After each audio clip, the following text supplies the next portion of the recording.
Okay, all right. I think I'm ready, Daniel. I don't know. Maybe like too sleepy for this. Yeah. Well, that's bad news because I feel the same way. Oh no! This is rest week. I'm taking a full rest day today. This is rest week, and yet you're sleepy. I don't know if that's super appropriate or There was a dog ironic this morning that was like, I'm like, what are you doing? And so I took the dog outside, and the dog decided it was going to eat grass. Bad news. And then it was thirsty. Mm-hmm. And nothing bad happened after that. Man, that was a great story. Thank you for sharing. Ended all on that. a real positive note. Yeah, really. Point appreciate is, that was at like 5-something in the morning. Oh, and that's pretty early. I wanted to sleep maybe 30 to 45 minutes more. Mm-hmm. And that's always a difficult situation. Yeah. Because you kind of just like want to go back to bed. But then you slept too late because of the interruption. Yep. And if you're awake enough, you may as well just stay up. I didn't choose that option. But I'm still, I don't know. Mm-hmm. Maybe sleepier than what I would normally be at this time of day. Yeah, maybe so.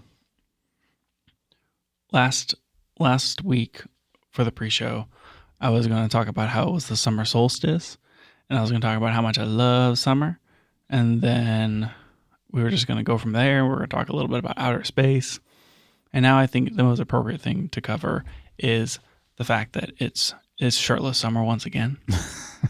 That's what I was thinking whenever you said summer solstice. Yeah, I know. There's probably we get new listeners all the time. Mm-hmm. Yeah, some of them are unfamiliar. Unfamiliar. Sure. They haven't been here since last summer. It's true. They don't even know. Yep. They don't even know that we used to podcast without air conditioning during the summer. That's true. And therefore, podcast shirtless. Yep. And that's also the reason that this is not a video podcast. It's not the only reason. Yeah, maybe so. Laxadaisitude, maybe another one. Yep. Is that the right word? I think so. Yeah, I think that's in the dictionary. Sweet. Anyways, shirtless summer. Yeah. Yeah, whatever. Woo. You're a little more excited about that than I am, I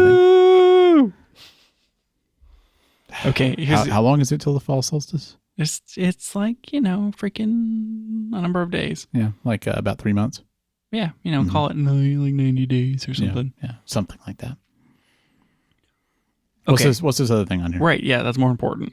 So this is olivermandic.de/FujiX recipes, which is this website that some gentleman in somewhere in the world has created, which uses like a menu of sorts where you tell it what sensor you have, and then it's like has some sort of algorithm or AI or whatever where you can like pick, okay, here's my camera and here's what I want my look to look like, and then it will spit out a Fujifilm recipe for you. That's pretty cool.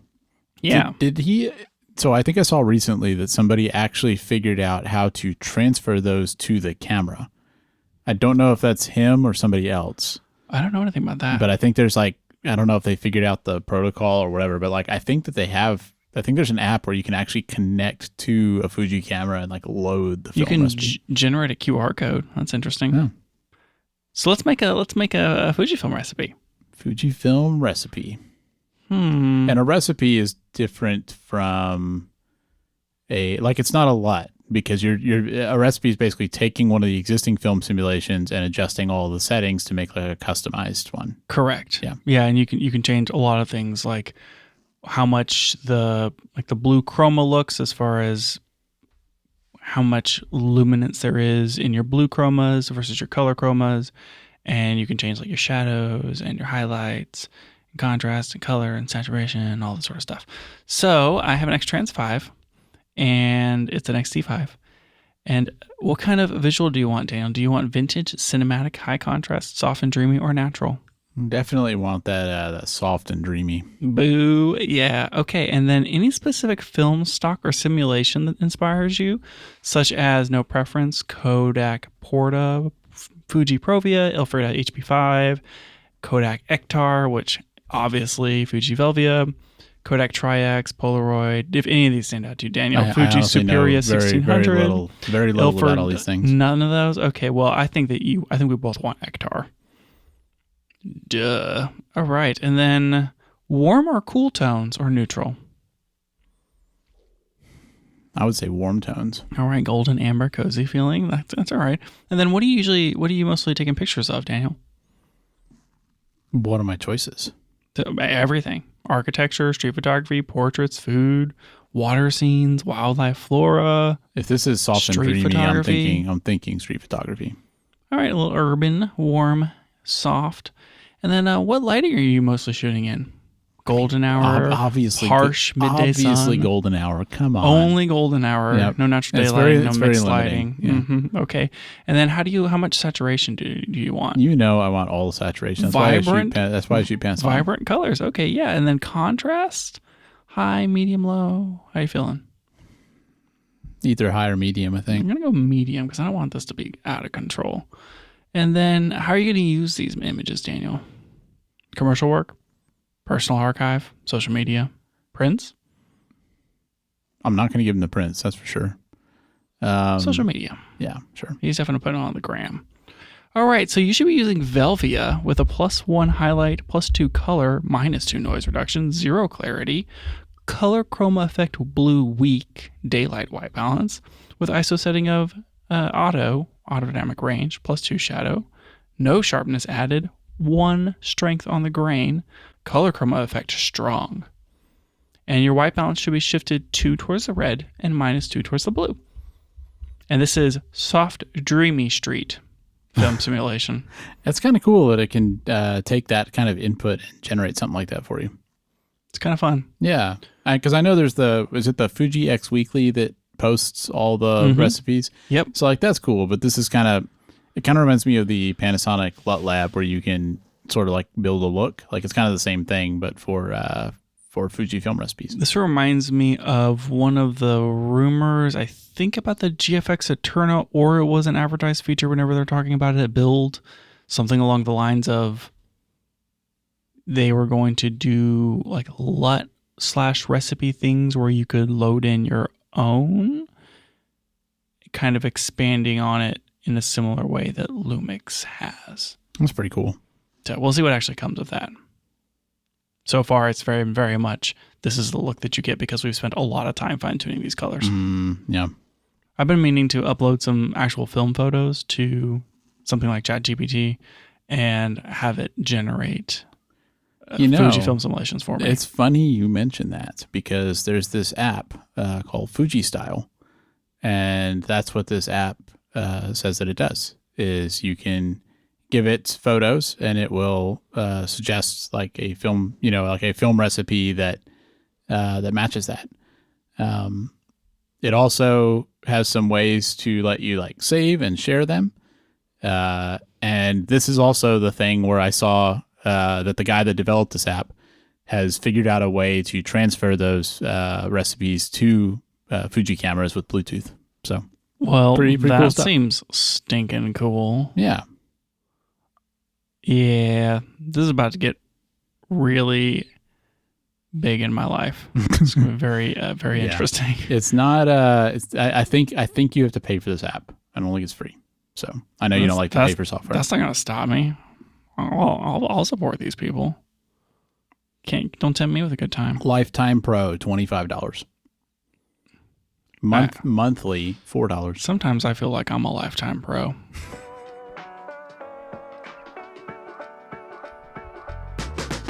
Welcome back to the Camera Gear Podcast. I'm Daniel. And I'm Lucas. And we're here today to talk about the gear, software, and techniques we use to shoot photos and video.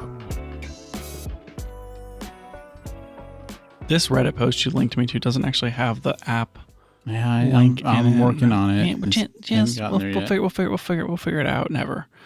Okay. When was this? It was on some day last week. I was putting together a reel, and that would be Sunday, so it was a whole 2 days ago. And I said to myself, what if I just did this on my iPad? Trying to gear up for iPad OS 26. Yeah, for when you forget what a computer is. Exactly. Who needs them anymore with iPad OS 26, right? You're over there running the beta. Yeah, I'm already in the future. You probably haven't touched an actual computer in weeks. Yeah, I haven't. Just multitasking like crazy over here. Man, that's the and dream. You're still stuck in the past. That's the dream. On iOS, you're on what? iOS 18. Oh man, that's like 8 worse. Oh, it's so far back. It's terrible. So many versions. Yeah. I can't believe it took him 8 more versions just to add multitasking. Yeah, I know. And this is the first time that I'm 8 versions ahead of you on something. That's so true. Usually it's the other way around. Yep. Now, anyway, you tried doing some photo edit or some video editing. Yeah, and I am just really struggling with the cut page in Resolve on the iPad, and I don't know why it's so hard. But you don't use the cut page in Resolve on the computer. Yeah, I think that is a big part of it, and that I'm not familiar enough with those controls. But it shouldn't be that hard. All I wanted to do was take 2 video files, sync them, turn the audio on one of them, and turn the video on the other. It feels like this is something that would take like 30 seconds on the computer. A hot minute in the edit page. And like pulling teeth in the cut page on the iPad. That's disappointing. Oh my gosh. I think I just need to get more reps with it maybe, but I know that the whole point of the cut page is like you have to think about it differently. You have to think about you're watching the footage through here, and then you're just adding in the pieces as you need in the order to really quickly like blast through a cut, and you're mostly focusing on the single timeline, and it's just different. And you have to think about it differently, and it's for quick, fast cutting. Mm-hmm. And I keep trying to use it like the edit page, because whenever you're on your iPad, you don't have the edit page. Well, you can get it, right? Yeah, but you have to have a keyboard. Yeah, which you kind of do. They haven't. You don't always have it with you. They haven't closed that hack, and I think it's because, if you want it, go get it. Yeah, but it's not intended. Yeah, and I was wondering if you didn't do that because of some technical reason, or if it was more like you don't want to use the app in the way it's not designed to be used. I didn't have a keyboard with me, so like I couldn't. Yep. I was stuck. And the app resets itself every so often. So you basically have to do that every time you open it up if it's not currently in memory. I wish they would just add it, especially with all of these new things they're adding to the iPad. Like now in the new iOS that you're not using, when you move the cursor around, it's actually like a pointer. Like I mean, it's getting even closer to being a computer. And I feel like the fact that you can see the edit page in Resolve on the iPad, like it's right there. It's so close. Just enable it. It's tough because I wouldn't expect them to make 2 edit pages. Like, why have a cut page and an edit page if they have the same features?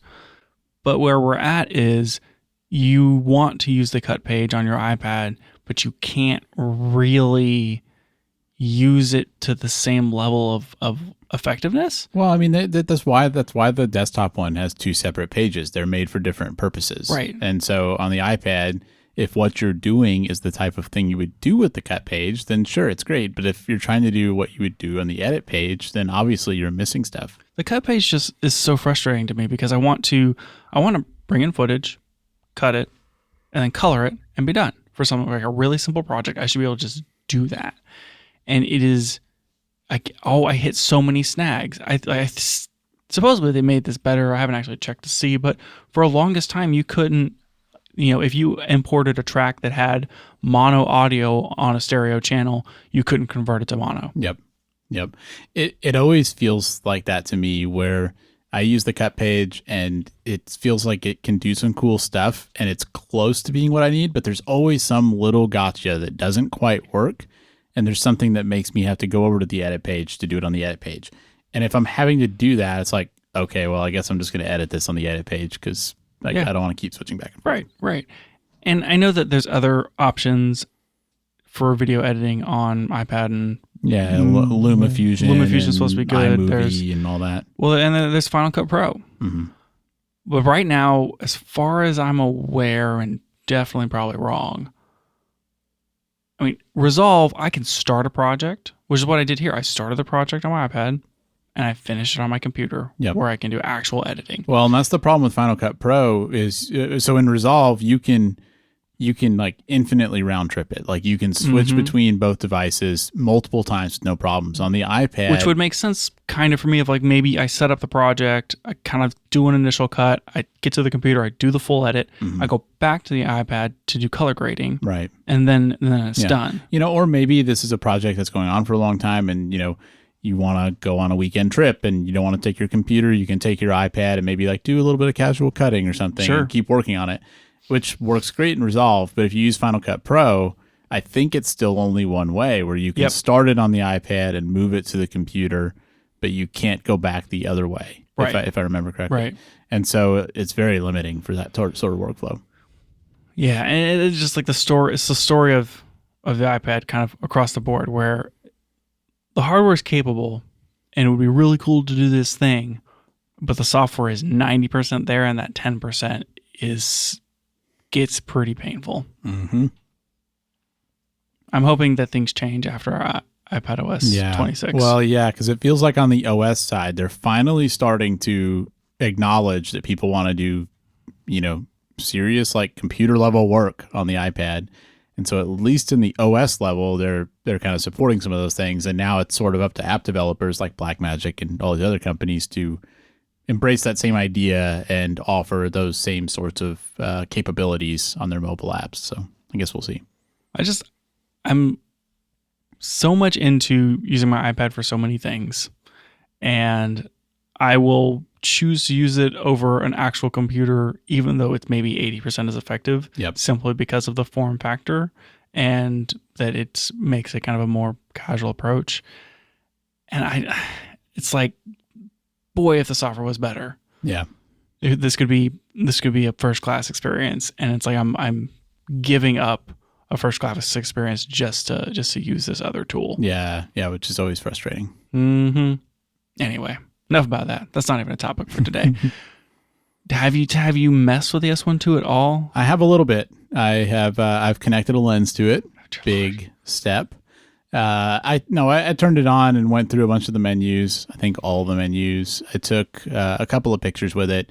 Low key, one of my most favorite things to do with any new electronic device is to go through every page of every menu. You always learn things. You always find settings you didn't know about, and I mean, especially on a camera, that's always you're likely to find stuff that's going to be useful to you later. So I haven't configured all the custom buttons and stuff. I kind of wanted to see how it was set up from the factory. I guess I was curious about that, and then I'll probably partially set it up the way I've set up the XH2S, partially not.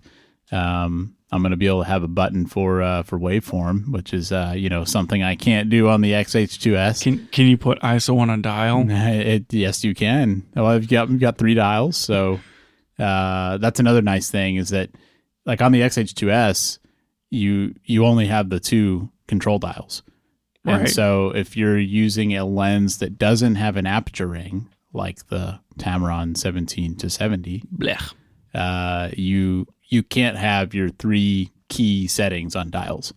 And that's one thing I'm happy about with the S12 is that like the lenses don't have aperture rings, which bummer, but it does have 3 control dials. So I can have all those settings there. They'll always be in the same spot. Very happy about that. Makes sense. Yep. Anything else? So I was happy about some of the ways that the different modes work. So it has the switch between photo, video, and S&Q, and you can decide when you're switching between those, you can decide whether you want things like your aperture, shutter speed, and white balance to carry over. And those are like multiple settings. Like you can set that for white balance separately from aperture and shutter speed. And I like having that choice because I can imagine like, maybe for photos, I want it to be in auto white balance, but for video, I want to pick a K value or, I could just think of various cases where that's useful. So you're talking about switching between Siri just activated. I wonder what it's going to do. It's like glowing at me. Why? It's just waiting. It's waiting for a command. Then it went away. Okay. So what you're saying is when you switch between the photo and video mode dial, you can have it carry over certain settings. Yeah, because remember on this camera, it's not like you're switching from PSAM and then you go into video mode. There's a separate switch where you switch from like photo settings to video settings. So does that mean that is effectively saying like white balance is a global setting? You can pick. Yeah, so you can make white balance global between the photo and video modes, But it's or not you just can make it photo separate. and video, it's PSAM and C1 through C5. So the custom modes have a separate setting for that, because I think the way this works is in photo and video. I need to look at it more, I guess, to see, because there's C1 through C5 on the dial, and what I don't know is if I set it to C1 and I switch from photo to video, I don't know if that is a different custom mode. Does that make sense? I would think that it would be. I would think that it would be. I've kind of assumed that's how it works. If it's not, I would flip a table. Yep. I would assume that's how it works too. So for the custom modes, you also have the same option where you could, like for white balance, for example, there's a thing in the menu where you can say, basically like load white balance when I enable a custom mode or not. And I would love to be able to use that, because one of the things that I found frustrating, like about the Fuji, for example, is I set up my custom modes before a shoot and I'm picking whatever white balance I think I'm going to want to use. I'm shooting video, so I want like a fixed K value. I don't want auto white balance. But then sometimes I change my mind for whatever reason. And, I thought I was shooting at 3500K, but I think I actually need to shoot this at 4000. And now I have to go into all those custom modes and update the white balance. And it seems like on the S1 II, you should be able to configure it so that you set that white balance, and then that does not get changed when you change custom modes, and it keeps the same setting, like globally.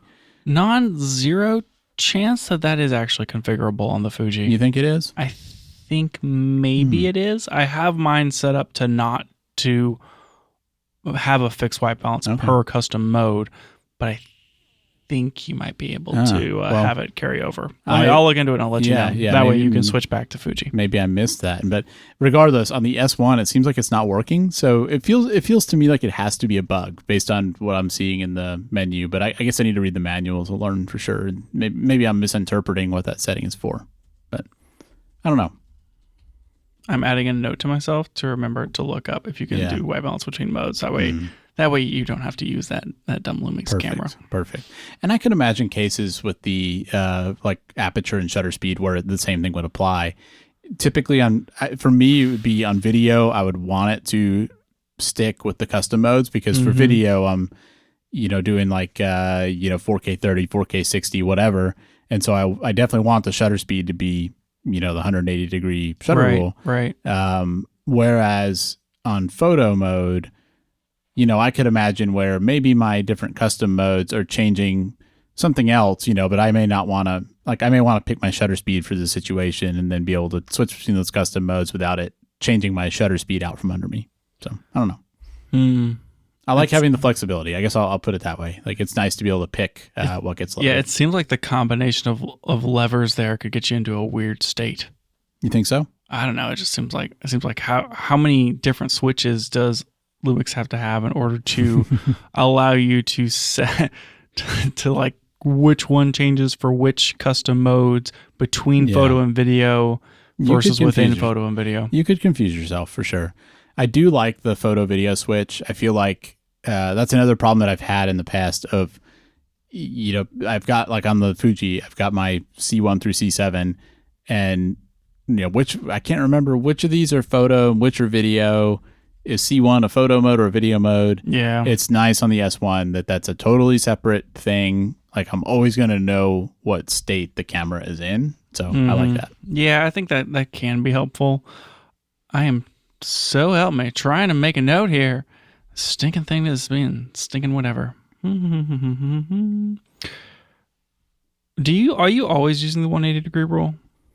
No, definitely not always. I try to mostly. I think the situations when I don't use it are, one, if I'm shooting in a room that's dark and has LED lights that are dimmed, where you're getting the flicker, that's usually a lot less if your shutter speed's slower. So in that type of situation, I might be shooting like 4K 60 with 1/60 shutter, because that's usually going to be a lot better than 1/120 shutter. Or if it's really dark, either of those situations. In that case, if you are playing it back in 30 frames per second, then 1/60 would look maybe more natural. If you were slowing it down, you mean? No, like if you were just taking 4K 60 and conforming it to a 4K 30 timeline and just dropping frames. Maybe so. Yeah, that's a good point. And then definitely have done the opposite too, where shooting outside, need to shoot in a log profile, so the ISO has to be reasonably high, and forgot the ND filter. Like that definitely happens. I still try and do multiples of the shutter speed, so that it's I don't want to do some weird like drop frame thing, where I'm doing like 1/160 when you're shooting at 60 frames per second. Like it could get weird. But I've definitely cranked the shutter in some situations. But when I have a choice, I try and do the 180 degree. I have gone more and more towards the favor of using, I guess it would be a 360 degree shutter for high frame rate footage. If I'm shooting like 120 or 60, I will set my shutter speed at 1/60 or 1/120. Interesting. And not actually double it, because I'd rather have the light and the lower stops in most cases. And I can't really tell a difference. Yeah. I think maybe what you're saying about conforming to a 30 frame per second timeline is maybe that's what it is that if you're shooting 4K 60, but you think most of the footage you use is going to be normal speed and not slowed down, then maybe it makes just as much sense to do a 360 degree shutter. Whereas if you were doing that because you knew you were going to slow it down, I think that's where you might benefit from getting more frames. Yes, definitely. Yeah. Like if you're shooting... Well, not more frames. It's just like what does the motion look like between each frame, within each frame. If I'm shooting 120 frames per second and I know I want to slow it down to 120, like I want to slow it down 4 times, I really feel like I'd rather have a faster shutter speed so that I'm actually getting, like the frames and the motion. Right. I mean, are you going to get... I mean, if you shoot 1/240 versus 1/120... you're going to freeze motion a lot more at 1/240. And I guess each frame is going to look crisper or clearer, but I wonder if you don't want that. I guess it depends on how long each frame is on the screen. It'd be interesting to play with that some, because I think when you first learn to shoot video, you just feel like 180 degree shutter rule all the time. Don't ever deviate from that. And yeah, I mean, I'm in the same boat as you, where a lot of times I shoot 4K 60 at 1/60 shutter, and it's just fine. Yeah. And you get, a lot more light. So maybe we're terrible people. We could be. It's possible. It's very possible. Yep. So have you shot any footage? No. I need to, but I haven't. Dan, you've had this thing for like a week. I know. And you haven't shot any footage. I've been busy, Lucas. I'm trying to keep up on all these projects we have. I don't know, man. I'm doing is editing. You have a brand new camera. I feel like some of those edits could have waited. Yeah, it's been frustrating me too. I need to spend some time with it. Yeah. Sometimes I'd struggle with figuring out what to film. I know you don't have that problem. You just film your dogs over and over. Film anything. Yeah. Everything. Yeah. No, I need to. Film a vlog that you don't show anybody else, just for you, and then delete it. That's a good plan. Maybe I'll do that. Yeah. I mean, why not? Yeah. Could be fun. Yeah. Well, maybe I'll be able to report back next week with more findings. It'll just be a recurring segment of this podcast. Yeah, everyone's just really... Daniel tries out one new feature of the S12 every week. Everyone's just really frustrated with you right now. I think they how long has Daniel had the S12, and how many pictures has he taken? 0. 0 pictures. Let's take a picture with it. 1 picture. Next week. Check it next week when Daniel's taking 2 pictures. Man, if I was a Leica shooter, everybody'd be like, "Oh yeah, I get it." They're like, "Well, you don't want to waste all that space." God, what am I thinking? Hey, I did have a question for you about this. No, hold on, wait. You're like, what's his name? Igor or somebody from from Ratatouille, where he's like, "I don't like food. I love it, but I don't love it. I don't swallow." That's you with pictures. You're like, "If I don't love it, I don't take the picture." I'm not on that level. I don't do photography to that extent. All right, I did have a question for you about this because I've spent, regardless of all these deals I got on L mount gear that we've talked about in the past, I still feel like I spent quite a bit of money lately on, on a camera and lenses. It's like about that used 24-70, which was still, like a $1,500 used lens. 70-200 was like 16 something, and then the camera, even after all the deals, was still like 2,800. So I've spent a lot of money on camera gear, and one question that I'm always faced with whenever I buy stuff, whether it's in store or like online, is do you want to get the warranty? And you can usually do like, a 2 or 3 year warranty that covers like drops and stuff. And I never know what I should do for that. And so I'm curious, when do you buy lens and camera warranties? Do you ever buy that? Do you think it's worth it? How do you make that decision? I'm a bit of a worrywart, and I've dropped quite a few phones.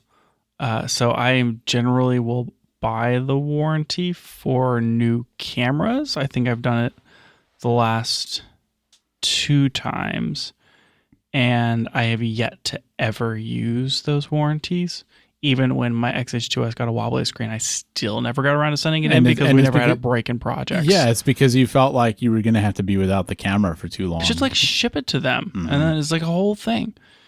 And so I'm not sure it would have been fine. So I've never actually used it, and then it expired. And so mostly just I've wasted my money on the camera warranties. I've never bought one for a lens. Yeah. Do you think you would if you were buying a, if the $1,500 to $2,000 lens? No. If the lens was like $3,000 to $5,000, boy, do I don't want to be out that money. And so I probably would. Mm-hmm.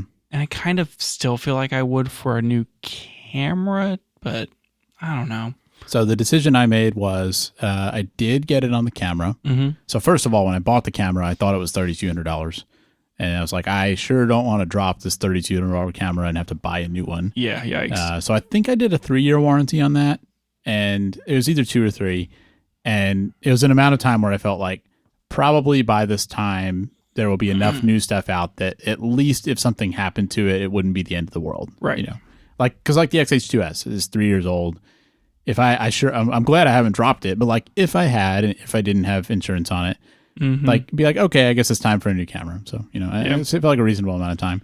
On the lenses, I didn't do it for the 70-200. I did do it for the used 24-70. And I think I did a 2-year warranty, and it was like $80 or something. It wasn't that expensive. That's not bad. And the reason I did it on that one is because it was a used lens. And so I felt like that way, I don't really know the history of this lens. I mean, it was a used excellent condition. So I know it doesn't look beat up, but I don't know if the previous person dropped it. There's been and that way, if I had the experience that you had with your Fuji 56, where it was kind of it seemed totally fine, and then when it tried to focus to infinity, it would go clack clack clack and shut the camera off. So like I thought, if something like that happens, or if I use it for 3 months and then something breaks because like the focus motor was all kind of janky or something, like I want to have insurance because then I can get it replaced. So that was why I did it for that one.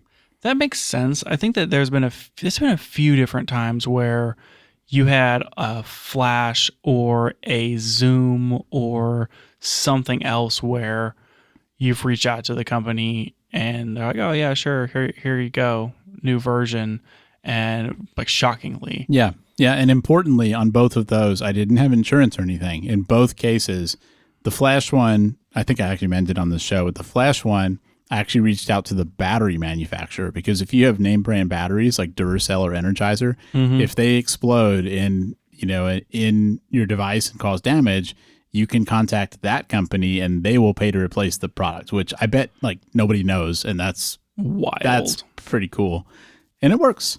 So that was the flash, and then the zoom, that was just their company but being didn't nice. You buy that used? I bought the zoom used, and so the issue with that one was that zoom had like that soft touch rubber coating. Yeah, that turns into goo. If you've ever had a product like that, that sometimes it gets sticky and gross and weird. And so it was a little disappointing when I bought that used zoom, and I contacted the company, the Zoom company, and just said, "Hey, this is happening." Hello, Mr. Zoom. Mr. Zoom, yes. Is there anything I can do about this? Mr. Zoom's my father. Name's Zip. And they sent me a RMA label for it, and I am pretty sure they just sent me a new one. That was a fantastic experience. Just based upon those experiences, I feel like it reflects buying the $80 warranty for this lens, and they're just going to give you a brand spanking new lens at some point. Yeah. I mean, it's kind of a different situation because it was, I didn't have insurance on those things. I did on this. With something like a camera lens, like I kind of doubt I could contact Panasonic and say, my camera lens broke. Will you give me a new one? No. But, if I have the insurance, if something happens to it, in that case, I do feel like I could get it replaced. Yeah. So it's tough. I don't know. I think that if I was doing enough things with my gear, I would actually have like insurance on the whole kit and own that through like a gear insurance company rather than just like buying it from like the one-off things from whenever you buy it from a store or whatever. We've also talked in the past about the pro services things. It seems like all these companies have like some sort of pro. That's kind of what I was thinking of. Yeah. Pro thing. And usually the eligibility is based on like what level of gear you've bought from them. But most of those things, if you're like a working professional that's using cameras, it's like they'll send you a loaner and they'll guarantee you like a 2-day turnaround on repairs. Like those things are pretty good. So I would think, if you were using your gear seriously and if it was a big deal for you to be without your gear, that would maybe be the direction I'd look in, maybe even before I'd consider insurance.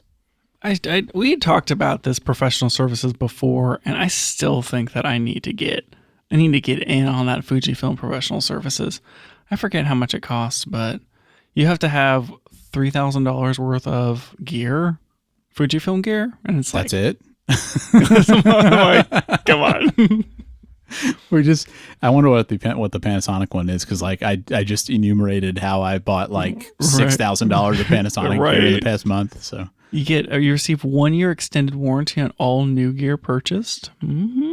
Dedicated phone number for customer support.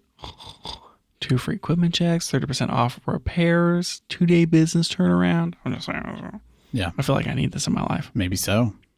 That's what I said last time when I didn't do it. Because I think it's like, a few $100 a year or something. Yeah, I most of them seem like they cost about that much. And it's enough that I think if you were using your gear day in and day out as a professional, it would just be like easily worth it. If you're a hobbyist or you're somebody like us who does work kind of on the side, I think that's where it gets a little bit harder to justify. $400 per year according to the website. Yeah, which is still like not crazy, honestly. If it was my livelihood, yeah, I would 100%. If it was your full-time job, it'd be no question that it would make sense. Yep. Anyway, yeah. So kind of back to just a few things on your camera before we move on to this next super super riveting topic. Photo video switch. It seems like you're pro photo video switch. Yeah, I think so. And I'm not sure yet where I fall on the side, on which way I fall here. And similar to everything where you have to have that duopoly, I need to land on one side or the other of this argument. You have to take a side. Yeah, I mean I'm team tilty screen. Yeah. Controversially, team tilty screen. I mean I'm team tilty screen, but I don't have to pick a team because my camera can do both. It bridges the gap. Now, 5 custom modes. That's awesome. It's huge. But 5, I guess 5 are for video and 5 are for photo. Well, that's kind of what we were saying earlier. Like we think that has to be how it works, but I haven't like actually tested that to confirm that that's how it works. I'm trying to think through using this. I mean, on the XH2 you have 7 custom modes in addition to PSAM. That's like 11 modes. It's like 11 modes. And there's digital ones too. You can set it in. You can use like the C1 through whatever in the menu when you set it to A or all that sort of stuff. I like not having to press 2 things. Like if I like C7 is a photo mode and C6 is a video mode, I can just like turn one dial and I'm just in the next thing. Yeah. Versus if I need to flip between photo and video, I guess you could just be set on the 2 modes. And so I'm not having to remember to switch between like C4 and C7 and like look for it, where I could be in like C1 in photo mode. Like C1 photo, C1 video, like that kind of thing. Mm-hmm. But Yeah. what if I want to be in C4 video, but C1 photo? Yeah. Then think I you just have to flip the switch and turn the dial. Yeah. But I mean, you also used your XT3 for a long time, used XT5 for a long time. I feel like That did have the photo video switch. Well, and you kind of learn how to maneuver multiple things at once, because like maybe you want to kind of keep your exposure the same, but you want to change your ISO and your aperture, kind of at the same time to achieve a different look. I feel like you learned that. I did get pretty quick at that, and it was still fairly annoying. The other I thing, do like the custom modes. The other thing I'm curious on the S1 is a feature I thought was cool about the Fuji was that you could be in a photo mode and you could set that little record button to record in like the C1 video setting when you press that button. Mm-hmm. And that was always kind of cool for events, because it's like you could be, primarily taking photos, but if you saw something that would make a good video clip, you could just hit that button and immediately record. And I wonder if the S1 does that as well, because it has a record button separate from the shutter button. It's got like 2 record buttons. Yeah. It's separate from the shutter. Mm-hmm.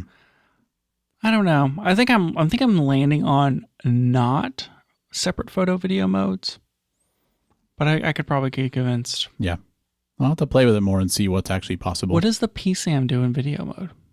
Well, you can use those same. I mean, it's same in the Fuji. You can use those same things in video. On the Fuji, you can you click your dial to video, but you can decide whether you want that to be PSAM in the menus. Yeah, I guess that's true. I don't know. I mean, when I think of video, don't you always want to be in shutter speed priority whenever you're like either shutter speed priority or program whenever you're shooting video? I shoot everything in manual myself, but I mean, I guess you're right. Like, I guess you would probably want shutter speed priority because you want to like if you put it setting, if you put it in A, but you turn on the 180-degree shutter. I mean, is that not the same as P? I guess it is. Yeah. But I mean, this is the same thing as saying, like, what if you turn auto ISO on any of the modes? Is this a way to hack yourself into more custom modes? Maybe. I don't know. I'm just saying. When I think of the custom modes, I don't think of them as much for changing like a shutter speed. I'm thinking about like changing what frame rate I'm shooting in, maybe like a different film simulation.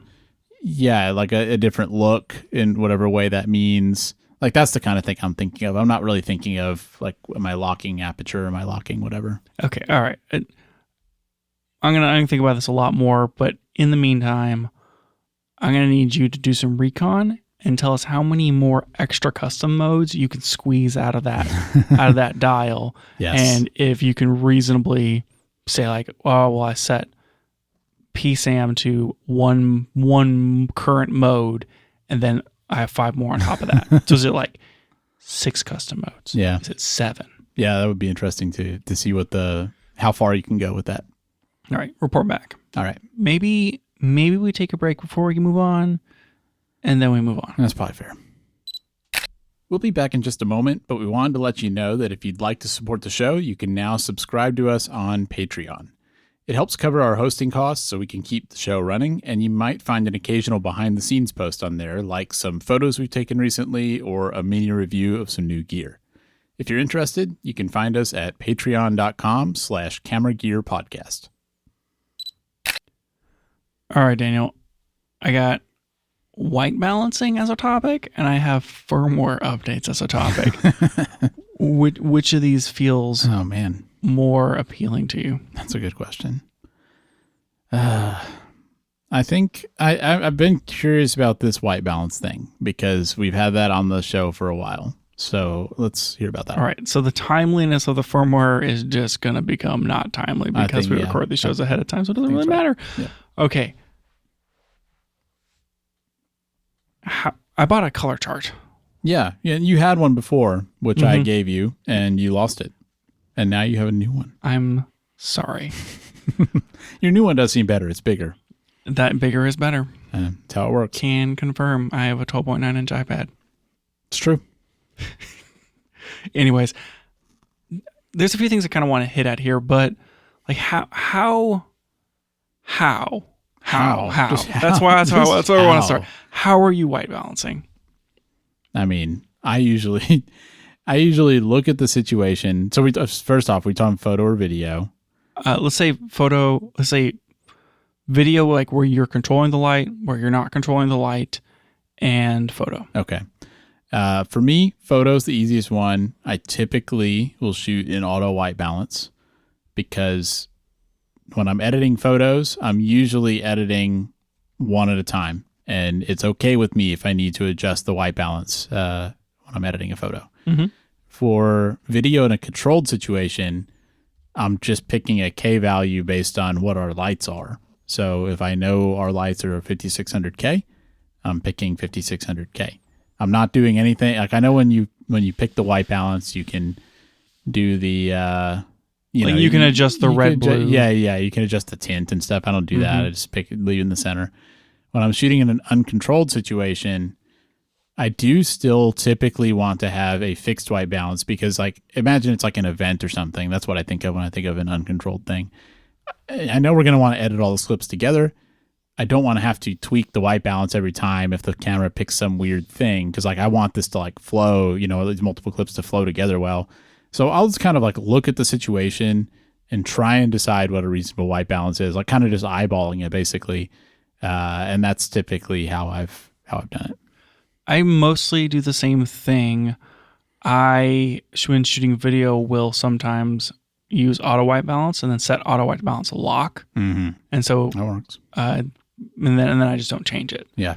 And I'll use that. But if I'm like, say it's an event, there's inside outside stuff, I'll use auto white balance lock to like lock outside, and I move inside. I just click it twice and switch to inside.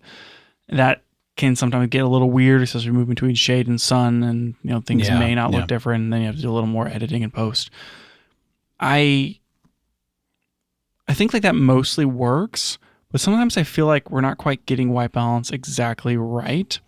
And I know like when I edit photos, because you do our video color grading, but I edit a lot of photos, and pretty frequently the auto white balance on the camera won't get it right the way I want it to be right.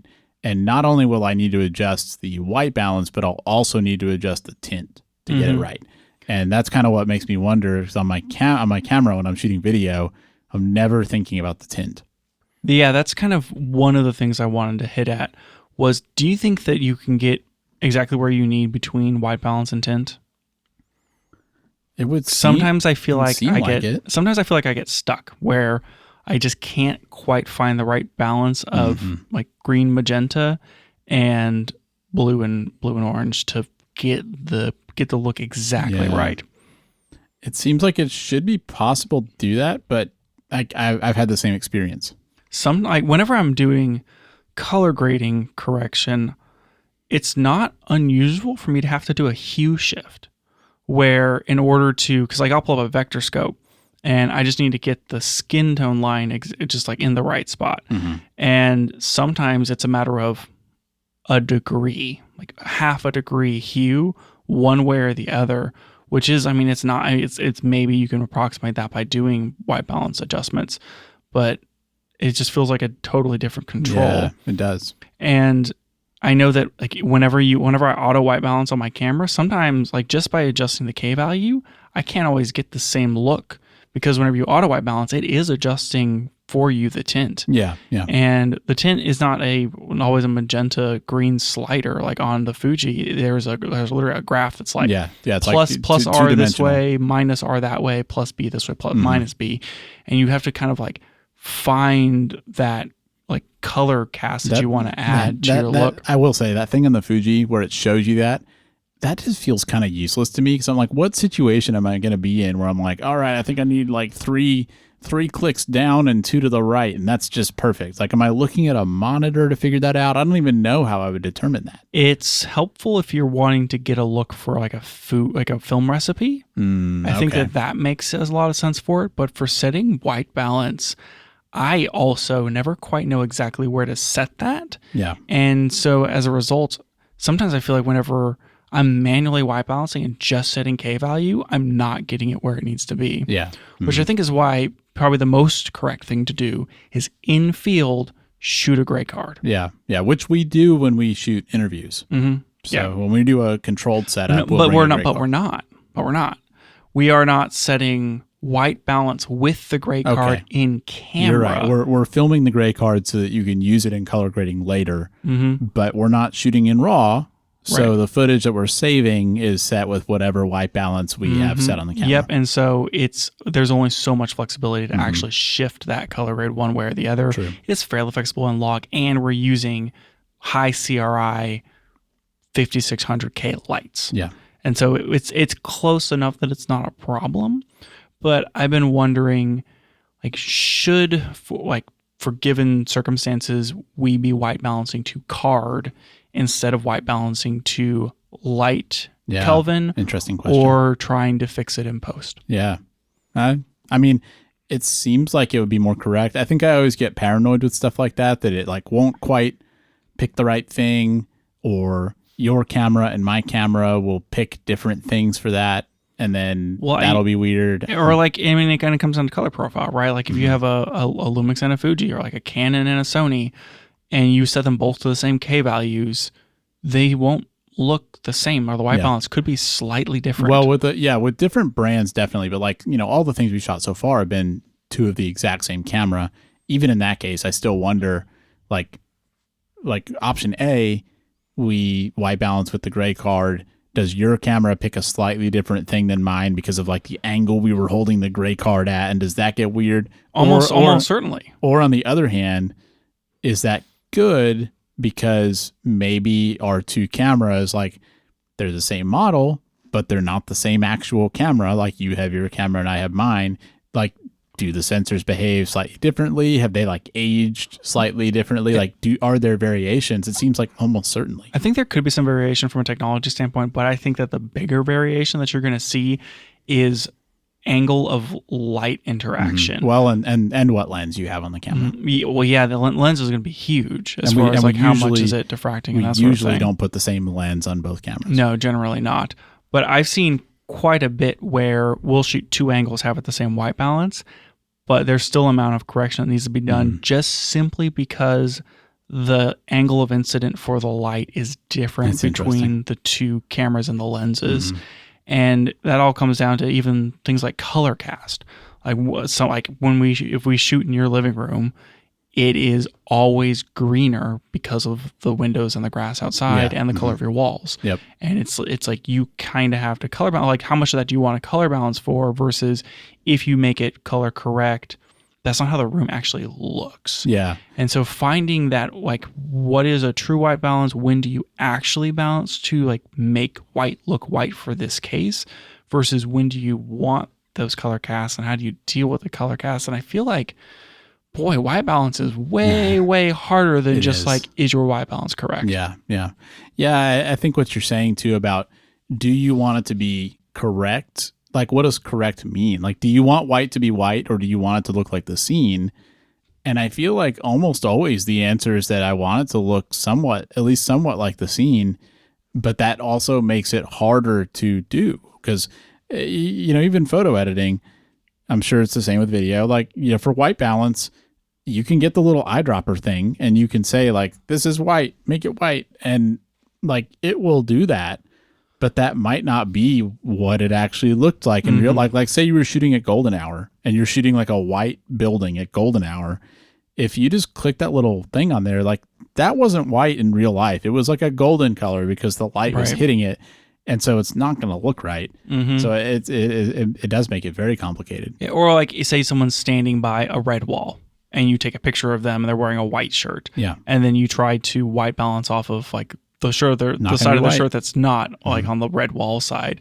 It's not going to look right. And these things we're saying are extreme cases, but I think it's always that way. If you're taking a picture of somebody in a room that's 3,500K lights, if they're wearing a white shirt, their shirt isn't going to be like bright white. Like it's going to have like a very slight color cast from those lights in the room. Yeah.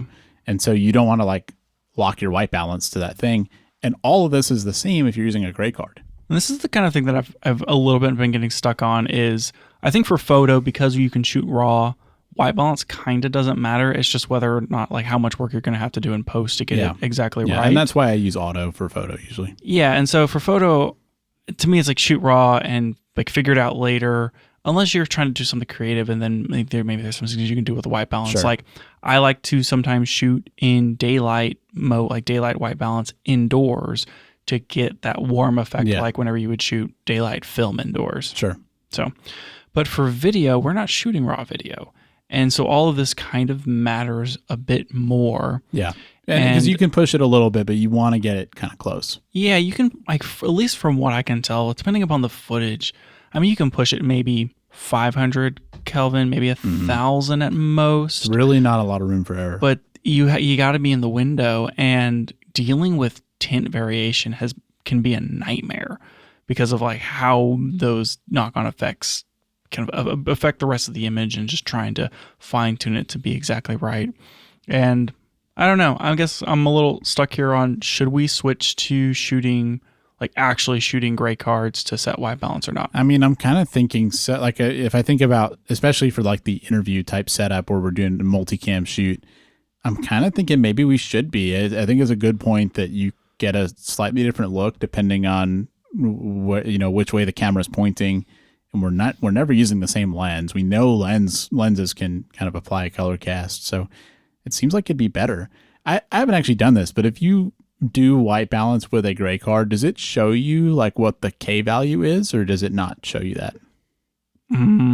I think it depends on the camera. I would have to go back and check the Fuji. I know that it's different on a lot of cameras. I think that is it Canon, where you actually have to take a picture and then point it to the picture? I think so, yeah. Whereas some are, you just kind of show it in front, it does it, and some are easier and some are harder. I think to me what it comes down to is if you're doing like a multicam thing, or even just single camera, it's like I'd want to do it and then just kind of visually look on the monitor and make sure it looks like it's in the ballpark, and if we're doing multicam, we have our little Atomos switcher now thing, so we could actually like A/B the cameras pretty quickly, and it's almost like I just want to sanity check it to make sure that it got close. Yeah, but I do tend to feel like that might get us a little bit closer than just using a hard-coded K value. I do think we're going to want to do that whenever we start mixing footage between that Lumix camera and the other cameras. Yeah, I think it will get us a lot closer in final footage. It's interesting. I really hadn't thought much about it. Yeah, and for stuff like events, what do you think? So like, you're going, like, let's say, shooting a wedding or an event or whatever. Do you think you should be, using a gray card to like balance for like the reception, for like whatever situation you're in, or do you feel like that's kind of overkill? I think it comes down to how much time you have and what level of quality you're looking for. Like you can get those like portable gray cards, and it's, it wouldn't be crazy, especially if you know that, okay, I'm done with the ceremony area, I'm moving on to the reception, to like set that card up, set your white balance to that, and then get moving as far as, and I'm thinking like video. If it's photo, like, I mean, I would just, again, auto photo, white balance. Photo, I'm just expecting to edit the rock and roll. But if it's video, and I know that I'm gonna have a lot of footage, I need it to look a certain way, I would almost say, just shoot it to the gray card. Interesting. Though, I mean, up to this point, most of the stuff we shoot, I'm pretty much, I'll use, like, I have started using the modes in the camera, like daylight and shadow and tungsten, because I think that those are probably better balanced for those situations than just setting the K value. Because I've never really thought about that. Because of the tint. And like, we're not necessarily controlling, the balance of magenta and green. And so if I'm outside and it's sunny, I will use daylight instead of setting it to like 6300 so or something. You're thinking that the daylight mode is adjusting tint as well as K value. That's what I'm assuming. But like, I don't actually know what those, I guess you could take a picture in RAW in daylight and then see what the actual settings are. Yeah, might be for interesting. your camera. That I would be interested in kind of testing all of those actually. Maybe more to come on that. Yep. We'll see if I ever get around to doing that. But from a video standpoint, for like ever, I feel like we've just been setting K value and rocking and rolling, because it's like, okay, for this area of this building, we'll like just set it to 4,000. Everything's going to be matchy, and we can make adjustment in post. But that adjustment in post is like, if the lights are really green, or you got a bad CRI or something, like, you're just kind of SOL. Whereas if you had done a gray card balance, your life would be a lot easier. I think within reason. There's one event place that we shoot at frequently. The lights are just terrible, and I've thought many, like as I've spent a lot of time trying to edit photos to look good in that space, and it's just like whatever I do, I just can't get it to actually look good. And I do feel like maybe white balancing in this way would make video come out better. Yeah. But I also think that there's like a limitation to what you can do. And the most obvious limitation is if it looks bad to your eyes when you're in the space, it's not going to look any better on the camera. No. And I'm excited to try that color correction profile thing with the new card that I got, where you can set it up in Lightroom and like have it actually color correct colors for colors in the chart. And I think that may be a little more effective. But if you have bad CRI lighting, there's no white balancing in the world that's going to save you. Well, and this is kind of where it comes back to people saying, like, if you're going to invest in anything for video, invest in lights. Yeah. It kind of is the same thing, where there's only so much you can do if the source material is bad. I always wonder what people think whenever like a client comes in and sees us having set up for an interview and all the lights are off. We're only using our lights. Like if they're like, why are they going for so moody?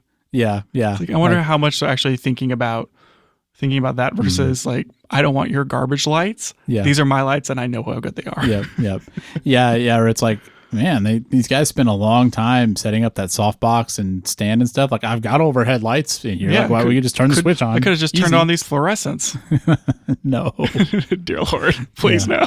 Yeah. It's funny how that works. Oh boy. Yeah. I don't know. I think, we've kind of talked about having the two, like if I want to start using the Lumix, like in our multicam type setups, we'll need to be able to color balance between them. And I think that's part of why you got that color card. Yep. And so some of that's going to be interesting with this to see, if you shoot a color card and make a LUT, how close can you get?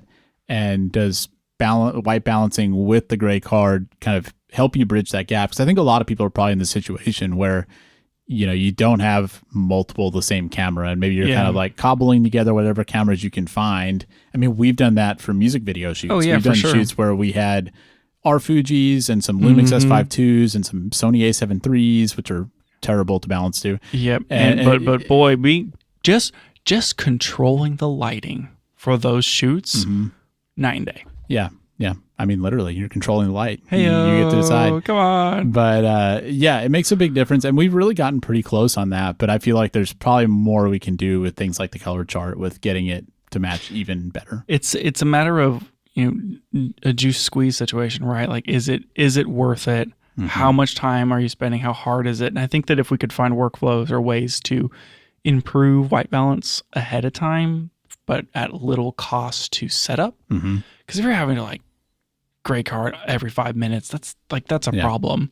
But I think most cameras you can set custom white balances. So it's like if you're shooting in the same situation quite a bit, maybe like do one really good gray card setup.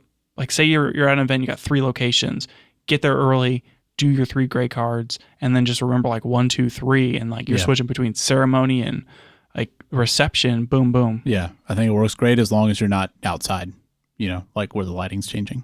Sure. I mean, that's what I'm saying. Use daylight, use shadow. I will say this is another advantage to Blackmagic, where you're shooting in RAW. You don't have to worry about these things if you're shooting in RAW. Well, that's why we're going to buy those Pixases, Daniel.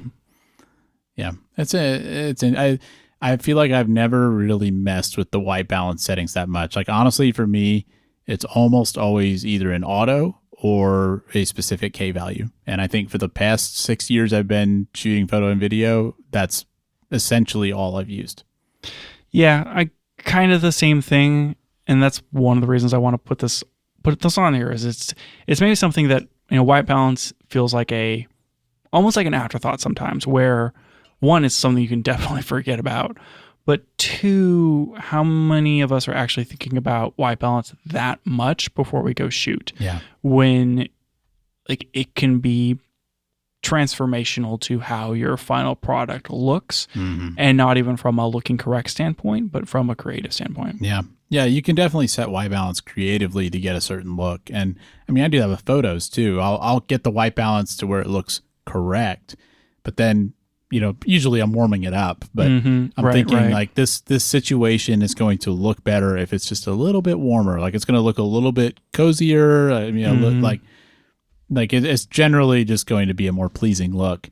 And that's kind of interesting too, where it's like you don't always want like the factually correct value. Right. There's this one of the looks that we'll use our presets in Lightroom always looks better when I think it's cooler because it like cranks the oranges a little too much. Yeah, it does. And so I find that like, I'm like, oh yeah, I just kind of like cool that down a little bit, and then the skin tones look way, way better. Yeah. Because of, the images were not shot with that preset in mind, even though that's a preset that the client wants, it's like, oh, like they just needed to be cooler. Yeah. And so, if you know like your post workflow is always going to be better, whatever, X, Y, Z, cooler or warmer, then maybe you can save yourself the effort in post. Interesting. I know. White balance, man. White balance. It's maybe more complicated than you think. Yep. That would be a good clickbait title. White balance. More complicated than you think. I feel like we could juice that up a little bit. You think so? Yeah. What would that 5 things that you didn't know you were doing wrong and with your white balance? Man. Is your white balance really white? Number 4 will shock you. Imagine if we actually named our podcast this way. Oh boy. I don't know if we'd get more or fewer listeners. More, 10 times more. That's it for the show today. Thanks for joining us. And if you liked it, tell a friend so they can check it out too. You can find out more about the show at www.cameragearpodcast.com, and you can find us on Twitter @CameraGearPod. We'll be back with more next week.